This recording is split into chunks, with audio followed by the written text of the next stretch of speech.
Hoje o vídeo vem por conta do Gibizinho do Eliminado sobre as Filipinas. Sim, olha só como que o Gibizinho do Eliminado, pesquisar quadrinhos de outros países é interessante para descobrir diversas coisas. Hoje a gente vai falar de um super-herói muito doido, muito peculiar e 100% filipino. É o herói favorito do Rodrigo Góes.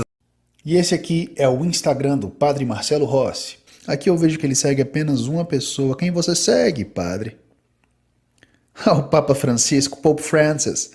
Não tem como não seguir o chefe, não é mesmo? Lá, o Fake Nery, que toma o suco. Não que ele toma o suco, ele não toma o suco. Porque a gente vai falar de um herói bodybuilding. O Capitão Barbell, ou o Capitão Alteri, em tradução livre. Eu duvido que você conheça o super-herói, mas se você conhecer, parabéns. Tu gosta de quadrinhos fora do eixo, isso é muito bom, enriquece muito o cenário, enriquece muito o rolê. Vamos falar sobre a origem do personagem, os autores e um pouco da situação histórica, social, política ali nas Filipinas no período em que esse personagem surgiu. Pra quem não viu o Gibizinho do Eliminado, clica aqui ou aqui, eu não sei onde vai aparecer o cards, veja a interessantíssima história do quadrinho filipino. Depois volta aqui e acompanha a história desse personagem incrível e super maluco, que é o Capitão Alteri. Te vejo depois que você assistir o Gibizinho do Eliminado das Filipinas, tá bom? Dá um pause, pode dar um pause e volta lá que eu te espero. Mas, pra quem não foi, vamos dar prosseguimento aqui pro vídeo. Bora! Criado em 1963 por Mas Ravelo e Jim Fernandes, o Capitão Barbell marca ali um dos primeiros super-heróis das Filipinas. No vídeo do Gibizinho do Eliminado eu falo sobre o Ico Ico, se eu não me engano, que foi um dos primeiros, ou talvez o primeiro super-herói filipino. Mas por conta desse personagem, Ipo Ipo, na verdade, vários outros personagens vêm nessa esteira, vários super-heróis bem parecidos com o ideal, com o imaginário do super-herói dos Estados Unidos, começa a surgir nas Filipinas. Muito famoso, por exemplo, a Darna, que eu vou falar um pouquinho aqui, que é meio que uma versão da Mulher Maravilha, surge aí nesse período também, criação do Mas Ravelo, vale mencionar. E o Capitão Barbell aparece na Pinoy Comics número 1, que eu falo da Pinoy Comics no vídeo do Gibizinho do Eliminado, então quem quiser saber sobre a história do quadrinho filipino, sugiro bastante ver esse vídeo. E a trama do Capitão Barbell é a trama clássica do super-herói jovem, né? Principalmente Homem-Aranha, que foi um personagem que foi bulinado aí, coisa do tipo. É a mesma coisa, a gente acompanha a história de um personagem fraco, que tem, acho que um problema respiratório, talvez asma ou algo do tipo, que deixa ele muito debilitado e vira alvo fácil dos bullers aí da vida. O Teng-Teng, né, é uma criança frágil que é afim da menininha, e ele fica vendo os caras do bairro dele lá malhando e tal, e ficando parrudo e ficando grande. E ele tem muita vontade de ficar grande, de ficar parrudo, igual a galera que malha na academiazinha popular do bairro dele. E aí, no melhor estilo Capitão Marvel, né? Capitão Barbell, Capitão Marvel, né? Que é o Shazam hoje em dia, que eu acho um desperdício chamá-lo de Shazam, não faz sentido. Ele encontra um mago, né? Um gênio pequenininho, um Jin, né? Que fala assim, mano, numa lâmpada, né? E aí o mago dá poderes pra ele, né? Mas esse poder vem por conta de um alter gigante dourado, um alter gigantão dourado, que ele pega nesse alter e ele grita, Capitão Barbell! Pum! Cai tipo um raio em cima dele ou coisa do tipo, e ele se transforma no herói bodybuilding, no herói bombadão, mas que tem que carregar o alter gigante pra todo lugar que ele vai. E aí dava super força pro fulano e habilidade de voo, fora resistências físicas e coisa do tipo, né? Ele era basicamente uma espécie de Capitão Marvel, era uma cópia, de fato era uma cópia assim do Capitão Marvel, mas com esse caractere original aí dele estar sempre andando com uma barra, né, de malhar, e ela é muito clássica, né? É a barra ali com os pesos dos lados, assim, bem clássico mesmo. E aí no ano seguinte, assim como aconteceu com o Ipo Ipo, né, no ano seguinte da criação do Capitão Barbell, acontece a adaptação cinematográfica. Nesse período as Filipinas estavam investindo muito no cinema, eram produções diversas, mais variadas possíveis, e muitas eram adaptações de histórias em quadrinhos. É importante mencionar isso, porque o cenário cinematográfico filipino nessa época, até comento ali, tem um vídeo que eu comento de um filme filipino muito famoso, né, que é do daquele ator anãozinho que eu comento no Basquetito All Stars, que eu vou colocar o card em algum lugar aqui, que foi um dos filmes que fez muito sucesso nas Filipinas e que acabou tendo um aspecto trash, mas ele era feito de forma séria ali nas Filipinas, que era tipo o espião 007,5, 001,5, né, porque ele era anãozinho. Tipo assim, era sério, mas tinha todo o tom de comédia e situação bizarra, que era tipo um anão foda que pegava todas as gostosas e matava todos os bandidos e coisa do tipo. Mas enfim, o cenário cinematográfico filipino nessa época, ali dos anos 60, 70 até 80, era bem rico e influente. Eles faziam bastante filmes, mas assim, não era aqueles filmes com um capital grande, coisa do tipo, até porque as Filipinas nunca tiveram lá tanto dinheiro para investir nessas coisas, mas eles faziam, e faziam muito bem. Tinha um aspecto trash, tinha um aspecto meio ruim, tolo, tosco e bobo, mas tinha toda a seriedade investida ali. Havia vontade e haviam pessoas que queriam fazer cinema e faziam. E antes da gente entrar de fato na história do Capitão Barbell, é importante a gente falar de quem criou, né? Vamos fazer aqui uma biografia rapidinha. Eu comento um pouco do Mars Ravelo no vídeo do Gibi do Eliminado. Eu vou ficar falando dele ocasionalmente para ir fazer vocês ir lá assistirem. Não, se não quiser assistir, tudo bem, mas vai perder uma parte bem legal e uma história de uma produção quadrinística bem bacana e bem sólida, assim, interessante. Vamos começar com o roteirista, o Mars Ravelo, que é o pseudônimo de Marcial Custódio Ravelo. Ele foi um roteirista importantíssimo na história dos quadrinhos filipinos, criou, assim, uma quantidade enorme de personagens clássicos, inclusive, todos uma pegada de super-herói à lá Estados Unidos. Por exemplo, tem o Elastic Man, que é uma cópia do Plastic Man que hoje é da DC, né? Aquele super-herói vermelho com óculosinho que tomava formas absurdas. Tinha o Flash Bomba, Dragona e uma das mais famosas dele, que é a Darna, que é uma espécie de Mulher Maravilha, assim, que a história do Darna vale até um vídeo próprio só pra ela, que eu até pretendo fazer, se eu não falar dela muito aqui, mas que é bem interessante. Tipo, a menina passando fome, ela vê que cai um meteorito do espaço, né? Ela vai atrás do meteorito. É uma pedra, e como ela tá com muita fome, uma menina muito pobre, né? Paupérrima, assim. Ela vai e põe na boca, ela come. E ela entra numa viagem alucinógena, cabulosíssima, e se transforma na Darna. É bem estilo também Capitão Marvel, assim. Acho que ela tem que gritar Darna, sei lá. E Darna é tipo a reencarnação de uma guerreira de outro planeta. Uma viagem louquíssima, cara. Os gibis filipinos são muito malucos, são muito fodas. Vale a pena ir atrás dos gibis filipinos. Mas enfim, voltando aqui pro Capitão Barbell. E aí o Mars, né, ele começa a fazer sua carreira como desenhista. Mas aí é tipo um meio Alan Moore, assim. Ele começa a fazer com desenhos e um pouquinho de texto aqui, mas ele vê que a pegada dele é roteiro, a pegada dele é texto, a pegada é letrinhas, não é desenho. E aí logo ele abandona a sua profissão de desenhista e parte pro roteiro. E aí depois ele vira editor-chefe de uma editora que ele faz e tal, e quando ele era criança ele tinha muito contato com o quadrinho americano, né? Não é pra menos que os personagens eles são bem na pegada de personagens do quadrinho dos Estados Unidos. Então, né, a referência dele é bem clara de quadrinho americano, super-herói principalmente. Que era o que fazia mais sucesso ali na década de 30, 40 e tal. Não sei se chegou muito pulp ou muito terror nas Filipinas, mas quadrinho de super-herói, puta que pariu, a galera amava ali. Era bem intenso o negócio. Produções piratas também aconteciam, era bem legal. E esses quadrinhos americanos chegavam nas Filipinas por conta da ocupação americana, né? Os Estados Unidos ocupou o território filipino e os soldados era um tipo de entretenimento barato, prático, né? E os soldados americanos vinham para as Filipinas com vários gibizinhos super-heróis. E eles liam, largavam, jogavam fora, e a população filipina tinha contato com aquilo ali, lia e tal, e começou a criar um pensamento coletivo desses tipos de personagens ali no território filipino. Durante a guerra, ele precisava de dinheiro, o Ravelo, então ele começou a fazer bicos em vários lugares, desenhando, fazendo propagandas, até que em 39, o Tony Velasquez, que é, tipo assim, o suprassumo, o pai do quadrinho filipino, chama ele para ser assistente.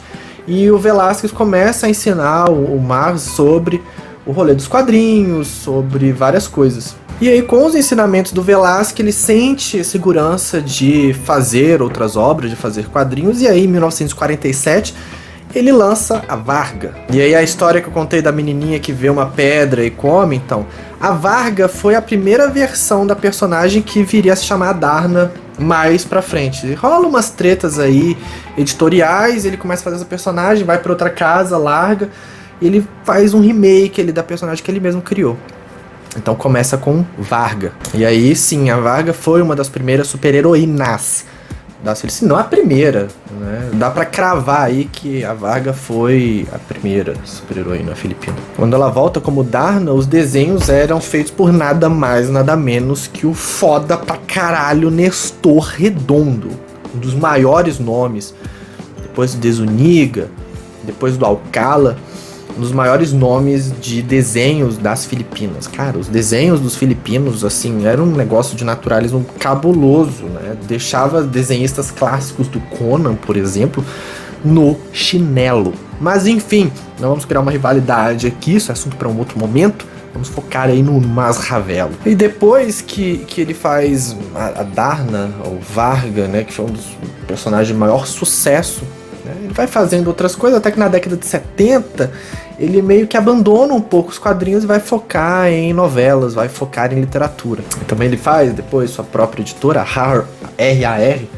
Publishing, que lança diversos outros títulos e faz um sucesso considerável ali nas Filipinas. E em 88, por conta de um ataque cardíaco, ele morre e deixa aí mais de 300 títulos feitos na história do quadrinho filipino. Cara, era uma máquina mesmo. E se o Tony Velasquez é considerado o pai dos quadrinhos filipinos, que foi o tutor do Masravelo, o Masravelo pode ser considerado tipo o rei dos quadrinhos filipinos.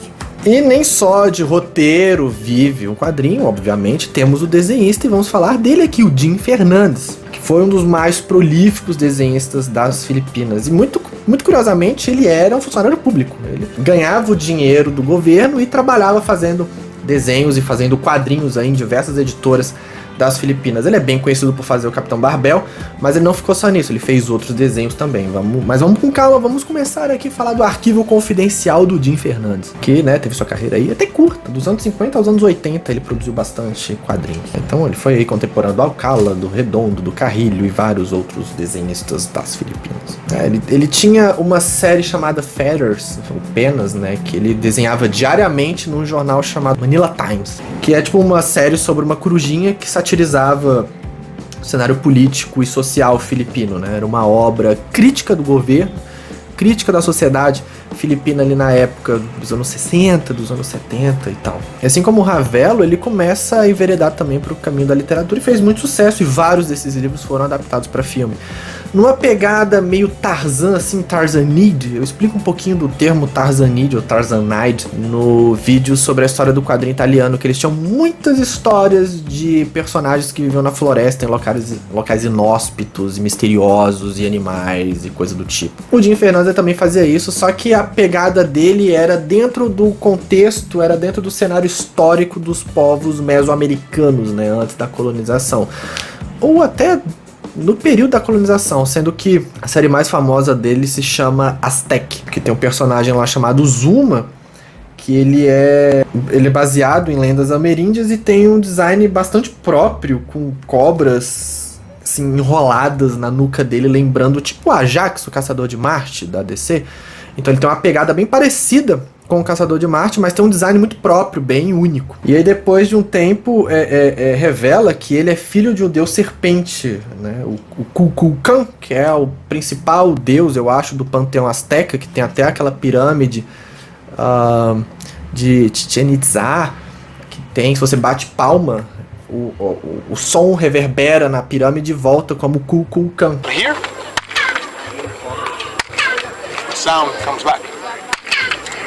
Que é o deus serpente principal ali do panteão. E aí o livro foi adaptado para quadrinho em 73 pelo Ben Maniclan, e o gibi era muito violento mesmo. Não tinha muito freio não, cara, era bem pesado o negócio mesmo. Então tinha muito, mas também era muito lance, rituais sacrificiais que os povos mesoamericanos faziam também, coisa do tipo, eram bem retratados de forma fiel ali no quadrinho. Corações arrancados e coisa do tipo era comum de se ver no gibi do Aztec. E também, né, assim como eu falei das adaptações cinematográficas, o Aztec, né, a adaptação do gibi, que foi a adaptação do livro, foi feito ali nos anos 80, teve uma versão cinematográfica do Aztec. Vários dos livros que o Jim Fernandes escreveu e fez foram adaptados para o cinema.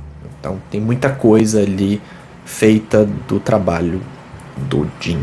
E eu tinha falado, né, que ele era funcionário público e trabalhava com contabilidade. O cara sabia mexer muito bem com as finanças do país e com as próprias finanças também. Mas apesar disso tudo, assim, ele foi um cara bem conhecido, produziu bastante coisa nas Filipinas, mas assim, ele sempre fica abaixo de contemporâneos dele, principalmente o Alcala, né, e entre outros autores filipinos. Mas assim, o desenho dele é tão bom quanto, mas ele não era muito dos quadrinhos, né? Até porque ele tinha um trabalho de funcionalismo público, e eu acho que também era mais fácil escrever do que desenhar. Ele focou nos romances, recebia os royalties dele lá e tal, e ficava numa boa. Na década de 60 aí, ele foi se aventurar nos quadrinhos também, fazendo pelo menos a primeira fase aí, ou a segunda também, do Capitão Barbel, né? Fechando aqui a biografia dos autores, vamos falar de fato do Capitão Barbel, e sobre a história de publicação desse personagem muito maluco e incrível.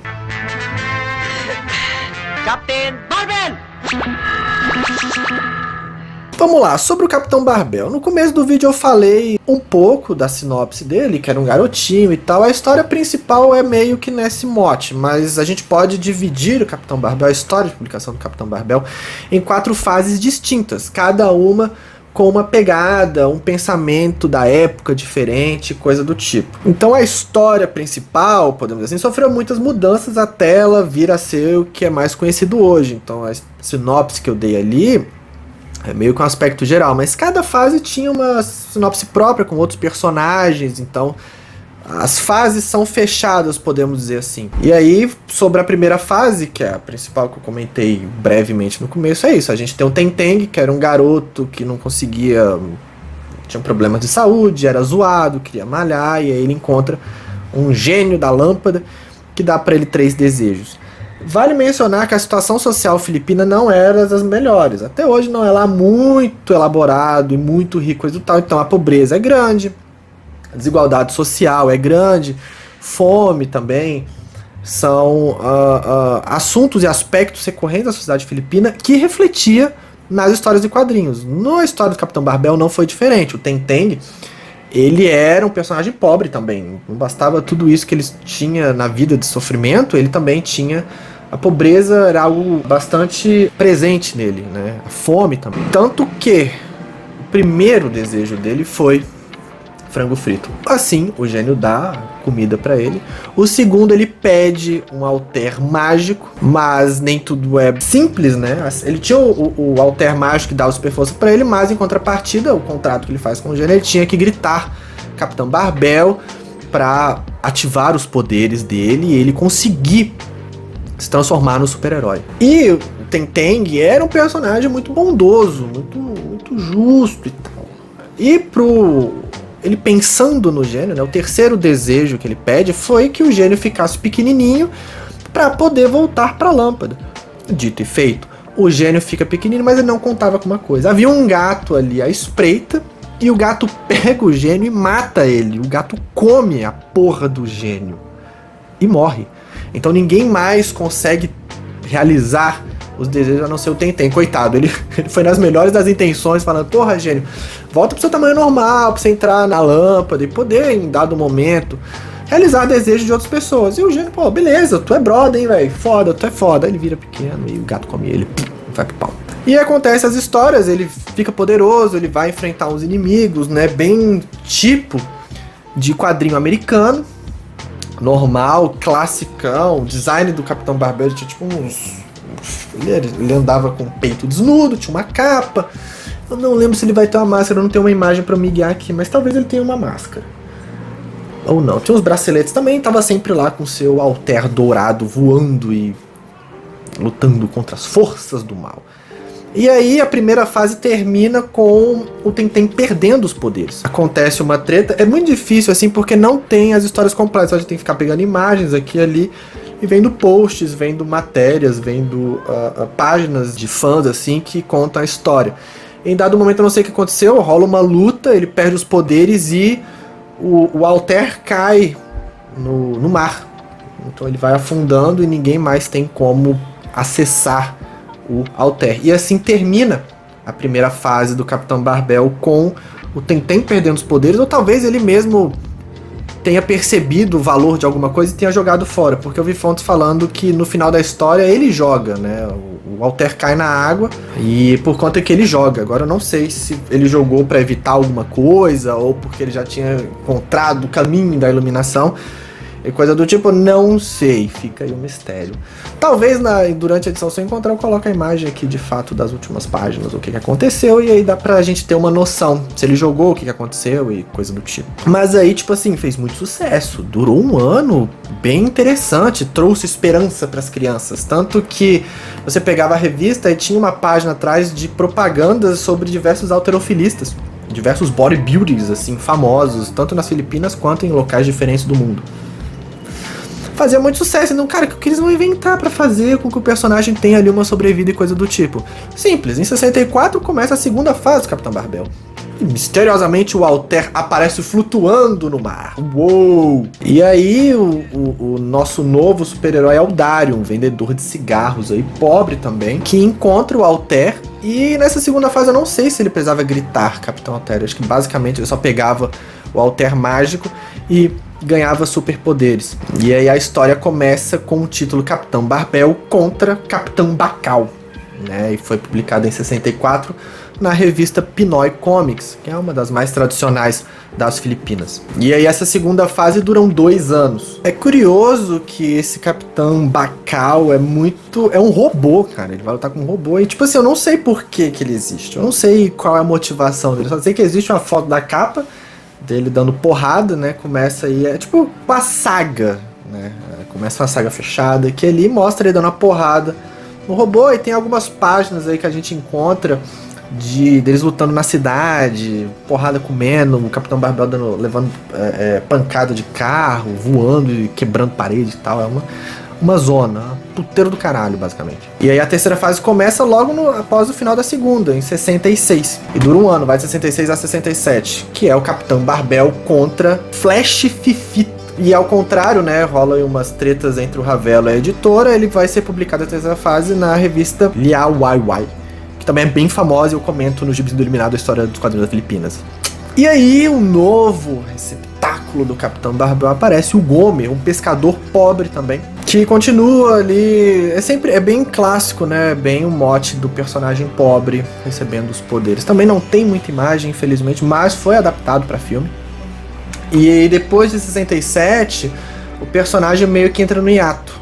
Acaba aí a terceira fase. E aí é a época que o Ravelo vai atrás de escrever literatura e outros personagens e coisa do tipo. E o Capitão Barbell meio que fica ali num limbo. Até que ele retorna em 85. E aí ele é publicado de 85 a 86 na revista Filipino Comics. E aí a quarta fase, que foi ilustrado pelo Clem Rivera. Então as 3 primeiras fases foram desenhadas pelo Jim e a quarta é pelo Clem Rivera. E aqui nessa época é quando tem as maiores mudanças na história de fato do Capitão Barbell. Lembra que a primeira fase Tenten encontra um pequeno gênio na lâmpada que dá os desejos para ele? Então, aqui ele faz um retcon. A gente conhece o Enteng, que é um mago, a melhor espécie do mago que dá os poderes pro Capitão Marvel. Ele é um mago que ele sim é o verdadeiro dono do Altair mágico. Então o Enteng que dá a permissão, dá os ensinamentos para esse novo receptáculo do Capitão Barbell assumir o posto de fato do Capitão Barbell. Por conta também de influências dos estúdios cinematográficos e coisa do tipo, o uniforme do Capitão Barbell foi modificado, deixaram ele com uma roupa fechada. Então a gente tem aí uma mudança na história, né, na mitologia do Capitão Barbell, do Capitão Altair, para o Enteng dando a graça do personagem se tornar o Capitão Barbell. Também teve adaptação cinematográfica, tem bastante coisa. E o quadrinho meio que acaba aí nessa época, né? Meio que 86, meio que fecha a saga quadrinística do Capitão Barbell. E aí o personagem meio que cai num limbo, podemos dizer assim, até ele ser resgatado com uma série de TV filipina nos melhores moldes de Smallville. Eles pegam a ideia inicial do Teng-Teng, mas mistura conceitos da quarta fase com o Enteng e cria ali uma história no melhor estilo novela adolescente que foi Smallville, contando as origens desse personagem jovem dentro da situação. Então um panteão de vilões surge na série de TV, né? Essa série de TV é de 2006, vale mencionar, então fica de 86 a 2006, aí 20 anos, 86, 20 anos, sem o personagem ter uma participação ativa até ter essa série de TV, que meio que também introduz elementos novos na mitologia do personagem. Eles introduzem uma espécie de kryptonita para enfraquecer o personagem. Então é a primeira vez que é apresentado um ponto fraco, que é um elemento químico chamado Ascobar. Não sei de onde vem ou qual a origem do elemento, mas de certa forma enfraquece o Capitão Barbell. Vale mencionar também que o último filme que lançaram do personagem, eles fizeram crossovers com vários outros personagens do Ravelo, tipo a Darna aparece, o Elástico também aparece, e são construídos conceitos mágicos ali para meio que equilibrar os poderes do Capitão Barbell, porque assim, os vilões, eles eram bem abaixo do potencial do Capitão Barbell, porque o Capitão Barbell tinha um poder mágico, tinha um negócio meio bizarro assim, que os vilões não tinham. Então, com a presença desse terceiro ou quarto filme, começam a aparecer personagens que a origem dos poderes deles veio de uma origem igual à do Capitão Barbell. Então as lutas ficam mais iguais, podemos dizer assim. Tanto que a Darna e o Elastic Man aparecem, assim como outros personagens, para meio que dar uma segurada nesses vilões, porque eles começam a dar muita porrada no Barbell. E ele fica, caralho, não vai dar bom essa porra. Aí aparecem os personagens e meio que junta ali no universo próprio. Então todos os personagens coexistem no mesmo universo. Isso é bastante interessante. É o mais Ravelo-verso dos personagens super-heróis filipinos.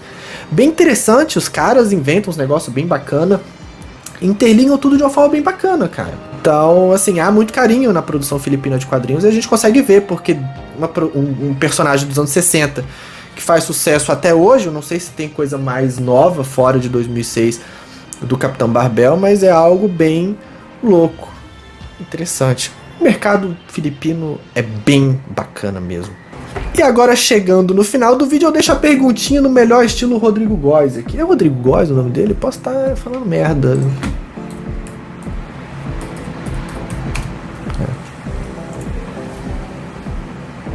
Chequei aqui, é Rodrigo Góes. Não estou falando merda. Mas enfim, no melhor estilo Rodrigo Góes aqui, vamos pegar um negocinho aqui para servir como julgamento. Vou pegar essa caneta aqui e eu deixo essa pergunta para vocês. Capitão Barbell é natural ou ele é fake nerd? Deixo para vocês essa. Capitão Barbell, fake nerd? C-Bump? Eu não sei direito o meme dele, mas assim, pra vocês, Capitão Barbell é fake nerd ou é Padre Marcelo Rossi? Deixo essa pergunta aí pra vocês, beleza?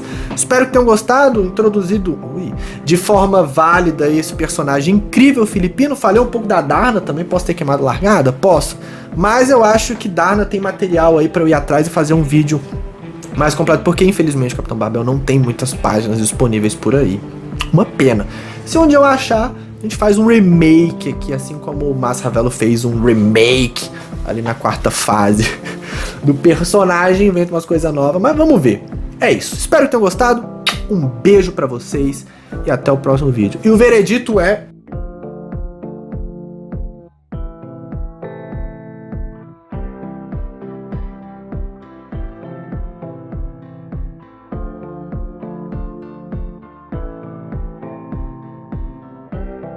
E o meu veredito, Deus me perdoe, fake nerd!